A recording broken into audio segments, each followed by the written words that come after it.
My name is Julia. I'm the kind of person who seems to be made up of 99% seriousness. For some reason, right now, I'm outside my home. Next to me is a single suitcase. My bare essentials are haphazardly packed inside, and in my hand are 2 envelopes. Just on the cusp of early summer. On the loveliest season of the year, I was kicked out of my in-laws' house. It happened without any warning. A morning just like any other. The delicious aroma wafting from the kitchen. After a quick makeup routine in my room, I headed downstairs for breakfast. The housemaid's cooking is always so delicious, I always end up overeating. Today's breakfast seems to be American style. Cheerfully humming, I opened the living room door. But what awaited me was not a wonderful breakfast. "Julia, you deceived us." My mother-in-law, upon seeing my face, teared up and began to repeat unintelligible words like liar and "I trusted you." After saying her piece, she left, leaving behind only a resentful look. On the other hand, my father-in-law just kept glaring at me, his face full of anger. What happened? It was all I could manage to utter. I have no idea why my in-laws are behaving this way towards me. After all, until yesterday, we were getting along as well as with my own parents.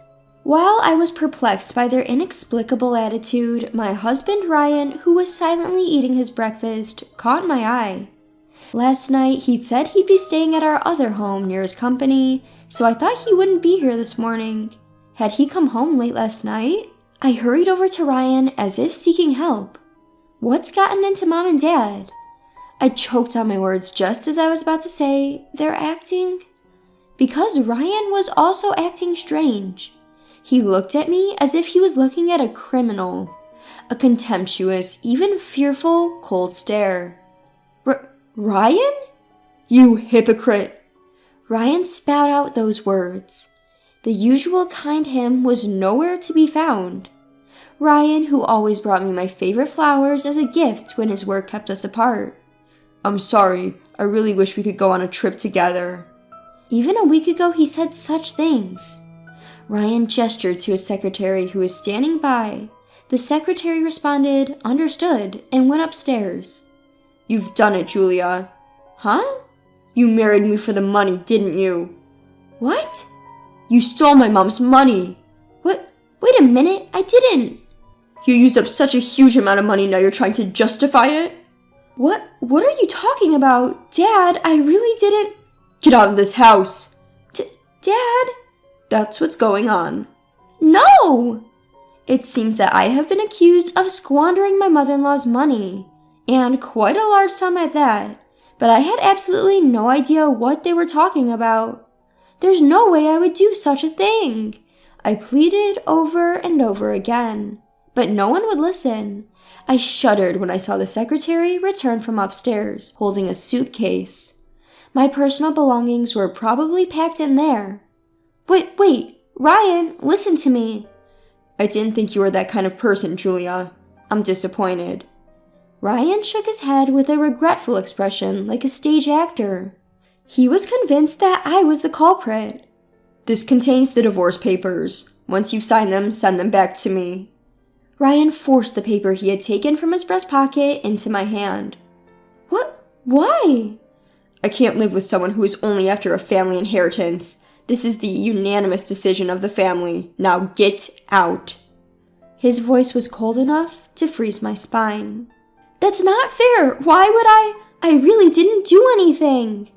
Ignoring my struggles, Ryan instructed his secretary, "Don't ever let her set foot on this property again." What are you doing? Stop it!" The sturdy secretary forcefully dragged me out of the premises with my suitcase.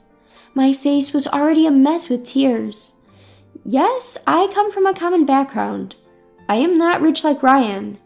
Money is always better to have, and I wouldn't mind having more. But I'm a very straightforward person. Even the thought of stealing never crossed my mind. A magnificent mansion. Like getting rid of a pest, the secretary tossed me out onto the street. It hadn't even been 30 minutes since I had woken up. Was I having a nightmare? My brain couldn't keep up. I felt like I was going mad. In the midst of this, the large door closed remorselessly. Why? Just before the door closed, the secretary extended his hand and forced another envelope into my hand. This is also from Mr. Ryan. Please take it. Then the sound of the lock turning echoed and the door was fully closed. I looked inside the envelope. It contained what seemed to be a severance payment of $10,000. I married Ryan 3 years ago.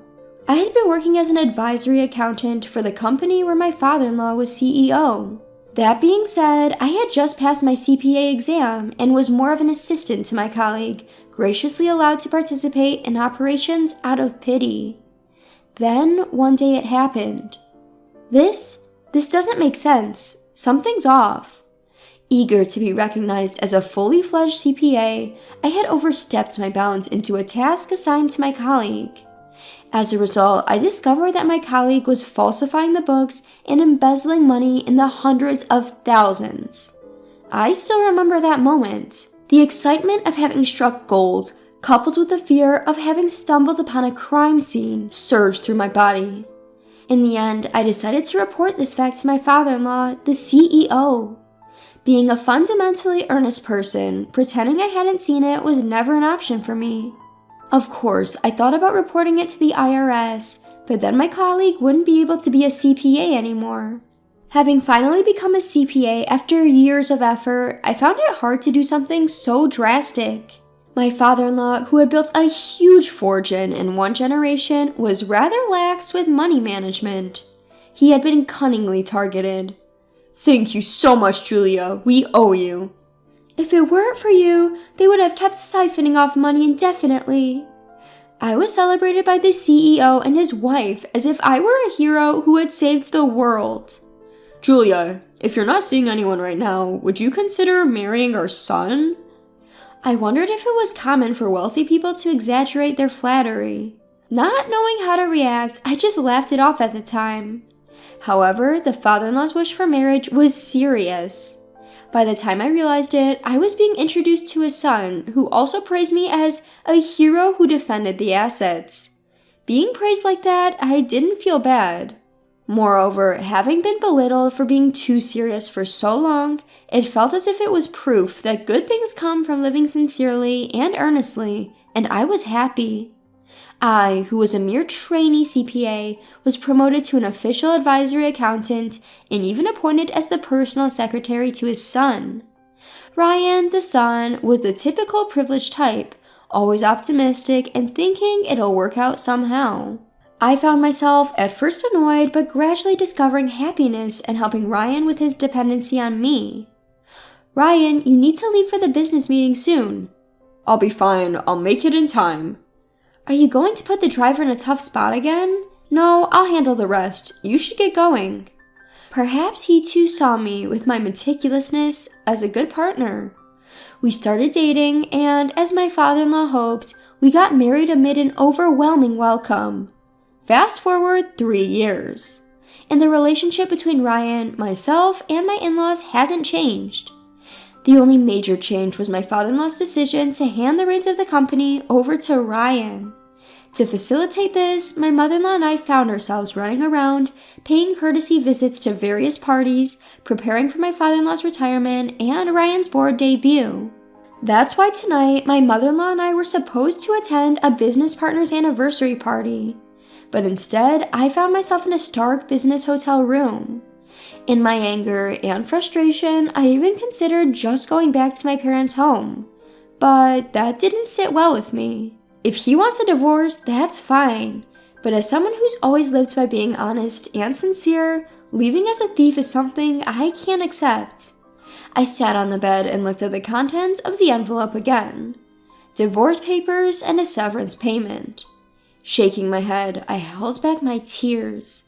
I need to calm down. Taking a deep breath, I closed my eyes and thought. I haven't taken my mother-in-law's money. This is a fact.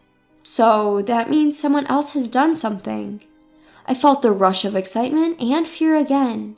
I picked up the bundle of $10,000. I'll put it to good use. I quickly retouched my makeup and headed to the private detective's office. My cell phone rang a week later. "Here are the results of the investigation." What? In a room of a shared office building, stacks of paper clipped together was placed on the reception table. The report was thicker than I had imagined. With trembling hands, I flipped one page after another. What? Huh? I was startled multiple times before I finished reading everything. Staggering, I stood up, clutching my spinning head. When I went out of the building, an unpleasantly refreshing breeze blew. It was all a lie. I squatted down as if surrendering my body to the shade of a street tree. Unsuspecting passerby looked at me curiously as they walked past. I, who had learned the truth. I was torn between choices and finally decided to visit my in-laws' home.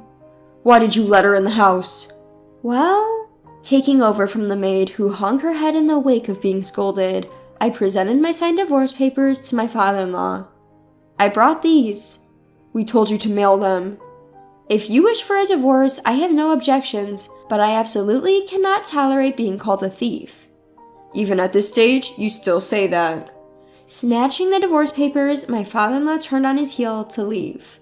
But I declared to his back, "I demand an apology from all of you. If you cannot accept that, I am prepared to fight this in court." At the mention of court, my father-in-law stopped. "I was happy that you accepted me, a commoner. I liked you and my mother-in-law, but..."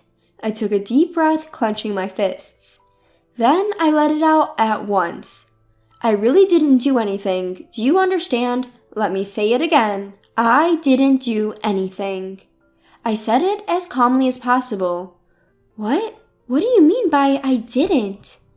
Mother-in-law, who seemed to have been listening to our conversation from the shadows, joined in with a puzzled look on her face. "I mean exactly what I said." I took out the investigation report from my bag and handed it to her, saying, "Please take a look." "What? What's this?" What happened?" The two of them were devouring the report. It looked like they were about to faint. The person who stole my mother-in-law's money, it was Ryan. Before our marriage, Ryan had a terrible habit of overspending. He said, "We have enough wealth in our family to play and live for a lifetime." He always went abroad to lavish himself.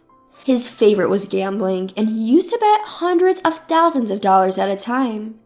Even his parents felt a sense of crisis about this, so they took measures to prevent Ryan from freely using their money.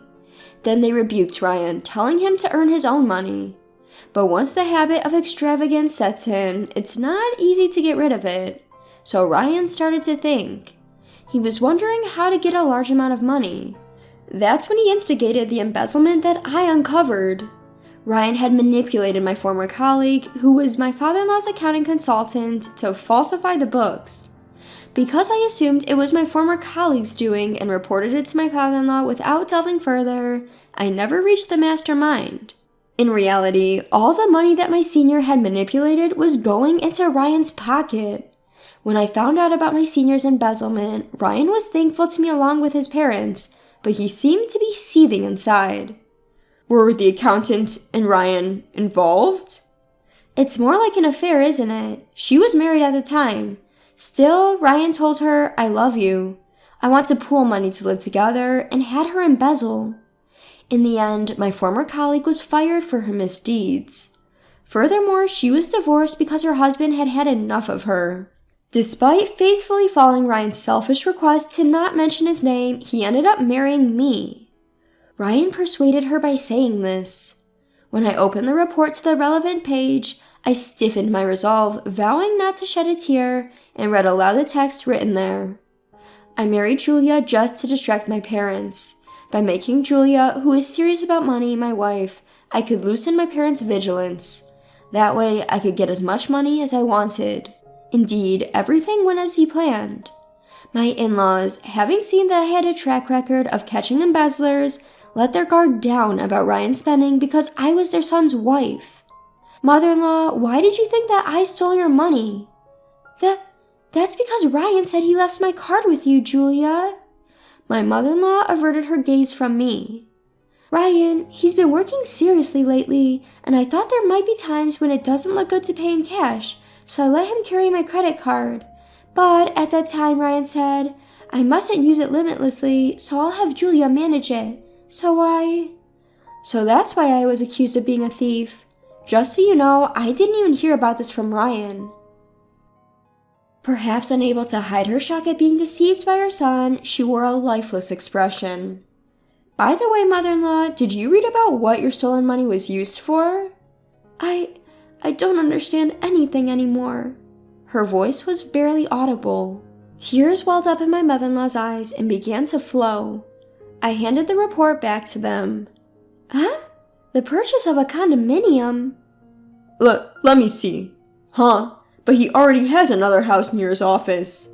This is a condo purchased for the senior accountant. Ryan has been involved with her all along. Lately, he's been too busy with work and has been staying at the other house a lot. Seems like he was actually staying at her place. Ryan has always been with that woman? He definitely loved her more than me. Julia. I continued to speak, void of emotion. I had read this disgusting report over and over before coming here, and I've already cried all I could. It seems Ryan is having quite a good time with the senior accountant. After all, the two of them frequent the underground casinos. Underground casinos? If you could, please look at the last page. My father-in-law hurriedly flipped the pages. Dad, what's with this amount? He's in deep with the underground casino. For the foreseeable future, he'll be struggling to pay off his debt. Underground casino? My father-in-law sank to the floor, overwhelmed. Just to confirm, no other cards have been compromised, right? Huh? Upon hearing my question, my father-in-law dashed towards the telephone in a panic. Stop it! Cancel that card, now! His voice echoed throughout the house. Later, I received a formal apology from my in-laws. They apologized for hiding their son's excessive spending and for his infidelity. I am not completely satisfied since I haven't received an apology from Ryan himself, but I appreciate your honesty. I have filled out the divorce papers already. Here. I gave a small nod and began to pack my things when they implored. Wait, Julia! Yes, stay with us, Julia. We want you here. Their attitude had changed drastically from a week ago. After treating me like a thief, I'm sorry, but don't you think that it's a bit selfish? I loved you both. You treated me like your daughter, and for that, I'm truly grateful. But you completely ignored my words, my feelings. Do you have any idea how frustrating that was for me? I had tried to hold them back, but a tear slipped from my eye. That single tear was the trigger, and soon others followed, streaming down my cheeks. Julia! The divorce papers had been filled out accurately. This divorce is also the wish of your dear son. Why not respect his feelings? He appears to have a new partner. After wiping away my tears, I added a final touch of sarcasm. It was then an alarm started blaring throughout the house. What? Caught off guard by the sudden noise, I scrunched up my face. My father-in-law then grabbed my wrist. Hey, what are you? You should come too, honey. What are you doing? They led me to the garden. There, I saw the gate that had shut me out a week ago, and then we heard a voice from outside. Hey, the gate won't open. Isn't anyone home? What the hell? My card isn't working either. Damn it. It was Ryan, grumbling and banging on the gate with all his might. The incredibly disturbing alarm continued to blare, refusing to stop. Listen carefully, Ryan. Huh? Dad, are you there? Something's wrong with my key. Can you open it from your side? I said listen, Ryan. What? What's up? Ryan faltered, sensing something off about his father's demeanor. You have no right to open this gate. What? We've just revoked your access. Why the hell would you do that? Isn't it obvious? I didn't think you could be so oblivious. We know everything. All of it. Is Mom there too? Ryan, Julia was so precious to us, but you're different. We never want to see your face again. What? What's going on? Mom, you're there, right? Say something. We know that you framed Julia. We know you were involved in that embezzlement case. We know about your affair and your debts. We know everything. Hold on. Where did you get such nonsense from? Don't spew lies. Ryan desperately continued to defend himself. I was feeling anxious inside. Would this couple be swayed by their son's words and call me a liar once more? But my fear was unnecessary. I trust Julia. So do I. Dad, Mom? We are truly sorry. Please, would you consider taking my place? What? Hey, is Julia there too, huh? Ryan's voice, filled with rage, echoed through the air. He seemed to be causing quite a ruckus. However, unfortunately for Ryan, his resistance did not last long. The security staff that showed up after a while managed to calm him down. In the end, I decided to accept my father-in-law's proposal, but I asked for one condition. I will never lie. Therefore, can you trust me at all times? They both nodded firmly. A year later, do you really think I can handle being an executive? I hesitated in front of the door to the executive office. My father-in-law thumped me on the shoulder. Ryan and I had divorced, but I still called the CEO Dad as usual. It was a unanimous decision. But? Julia, what this company needs is someone who is honest and sincere. It's a perfect job for you, isn't it? My father-in-law gave me a gentle smile, but I decided to throw a slightly malicious question at him. Don't you regret kicking out Ryan? After all, he should be the one standing here. After that incident, the in-laws had distanced themselves from Ryan. At first, Ryan often came begging for money, but once he realized that they would not respond, he stopped coming. The son who had disappeared with a huge amount of debt. I wonder if he's still living with that senior. Ryan. He sighed a small sigh, seeming lonely. But the one who should be standing here is not Ryan. The load was too heavy for him. Well, we who spoiled him too much are to blame. Dad? Hey, don't look so down. Stand up straight with pride. Yes. I reached out for the handle leading to the executive office. The door opened smoothly, like an automatic door.